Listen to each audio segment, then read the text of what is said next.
Hey, welcome to another episode of Eric's Camping Adventures. In this episode, I'm going to walk you through some tough spots doing my suspension lift for my 2011 Honda Pilot.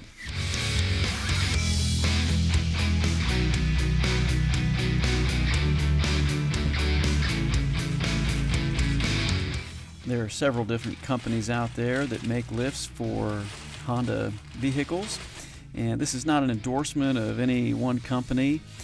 But I did install a 2-inch lift kit on the Pilot, and I went with a more moderate lift rather than a higher lift for a couple reasons. I want to explain that to you right up front.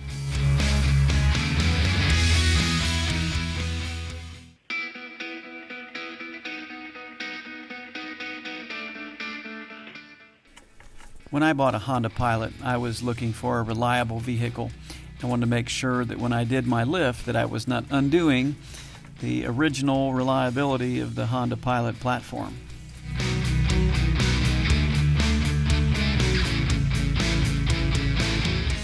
This is not the first vehicle that I put a lift kit on, and I was anticipating with a higher lift that there was an increased risk of damage to axles, as well as difficulty with handling, creating some caster problems that might be able to be corrected.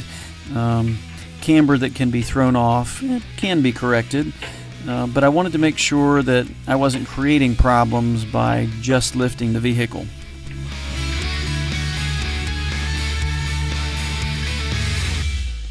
Last, I was still pretty much determined that I wanted to be able to get my vehicle in and out of the garage, and if I would have lifted it more than 2 inches, I would have had a problem with that. Maybe had to deflate my tires to get it in and out.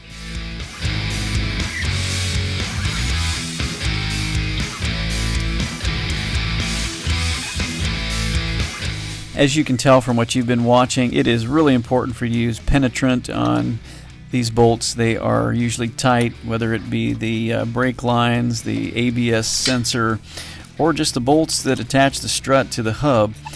Penetrant is pretty necessary to get these things loosened up.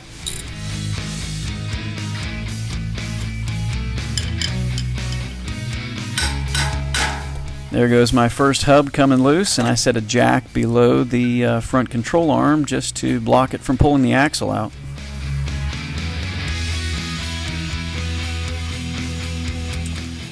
Sway bar links are always rusty, and they come loose usually with the vice grips and then the appropriate size wrench, but sometimes it just takes a grinder. In this case, I got lucky with the Allen wrench. So here I am reaching inside the little compartment on the front of the Pilot just to loosen the top of the strut, and just takes a little repetition and get them out of there.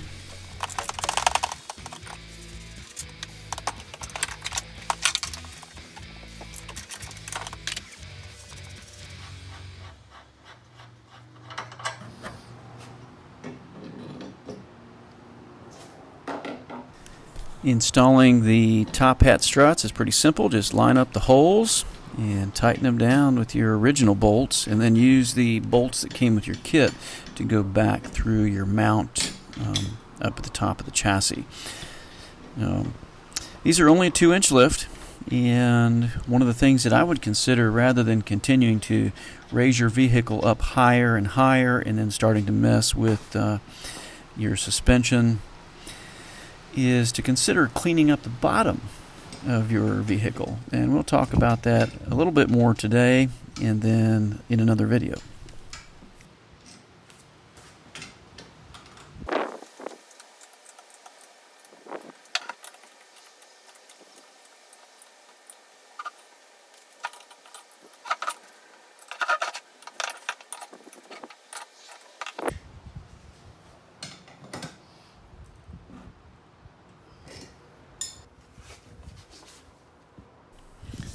So when I did my passenger side, I finagled the strut with the top hat lift back inside, and I have to tell you that it was the easiest to remove your caliper in order to fit things back through. If you don't remove your caliper, you are going to be like me on the first one, doing all kinds of gymnastics and putting together combinations of moves and words that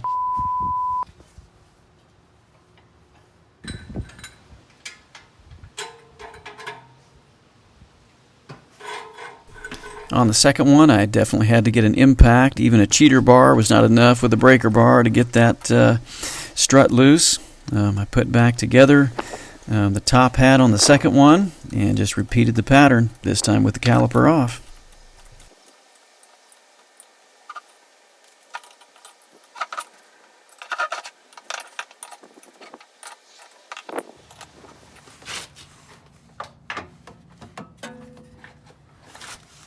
On the second day, I was getting a little bit tired, so that impact got a lot more usage.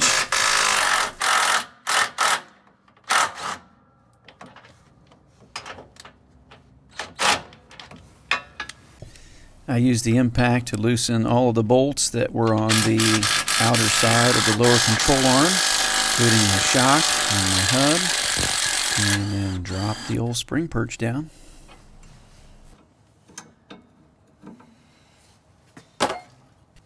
This is a demonstration of a stuck sway bar link and the need for a vice grip just to hold it to torque that thing off of there.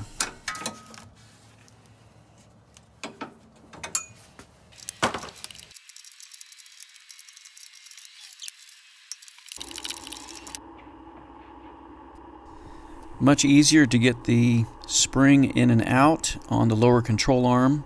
In the back, you just push that lower control arm down to the ground and put the little pull on the spring, pull it out, place the puck style lift on top of the spring, and then work it back in. And it is helpful though if you just put your foot on top of that lower control arm as you're kind of wrestling it in and out. Again, it required a lot of gyrations, and my camera equipment was not safe while I was trying to do all the work.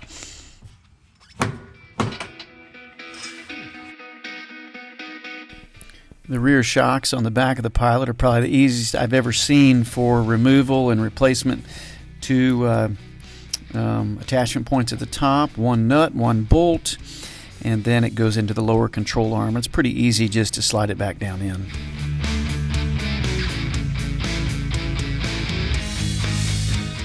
The most difficult part on the rear was to reattach the hub to the lower control arm and to get it positioned right and turned right and get the holes lined up. And it just took some finagling, a little bit of elbow grease, a little bit of kicking, and it went back together.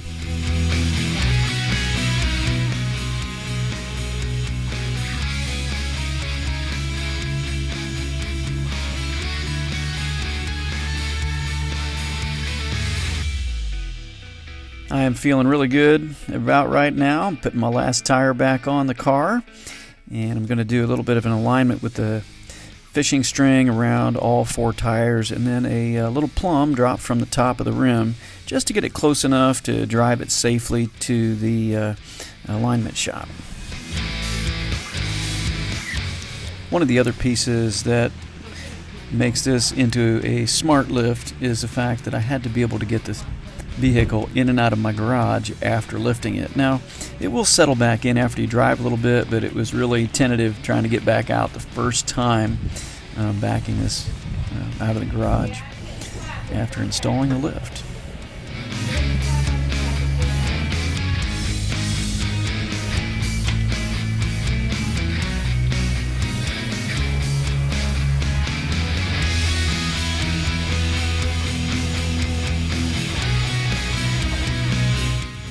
So if you watch the first part of the video, you can see that this creates about 5.5 inches of space between the top of the tire and the fender on the front. And as we go around the back, you're going to see that there's a similar gain compared to the initial measurements. Just lining up here, you can see there's probably about 5.25 inch now. And before, there was less than 3 inches of space between the tire and the fender.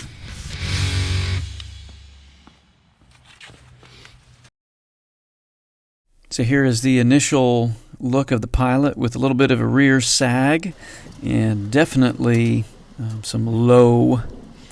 There's the front right there at 3 and maybe 3/4. In the rear, you can see maybe 2 3/4. And I said it wrong earlier. It's actually 4 3/4 in the back now. Much better look to it.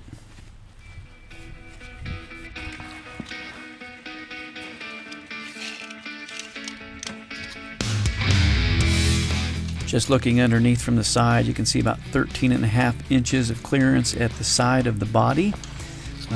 The exhaust pipe and the drive shaft have about 12 inches of clearance. The muffler is a low-hanging piece of fruit there. You can see it's only like 8.5 inches. So we're going to clean that up here in a minute, and I'm just going to give you a little preview for the next video. So this is a cleaned up view of the bottom. There is 10 inches of clearance across the center of the vehicle, and the lowest points are going to be the lower control arms in the front and the back, which come in at their lowest point of 8 inches.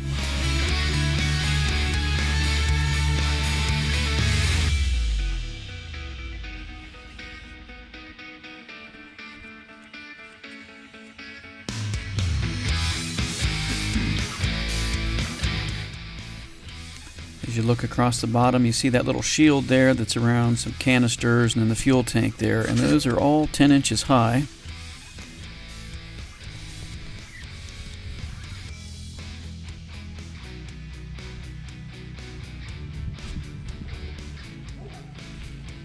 The rear side of the vehicle has the lowest points, with the lower control arms coming in at 8 inches and the real size spare coming in at 8.5 inches.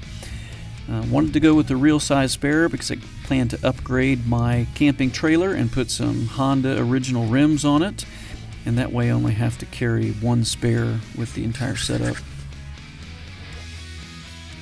This shot here is a little preview for next time. The low-hanging fruit is gone. Well, hey, thanks for joining me for another episode of Eric's Camping Adventures. Come on back.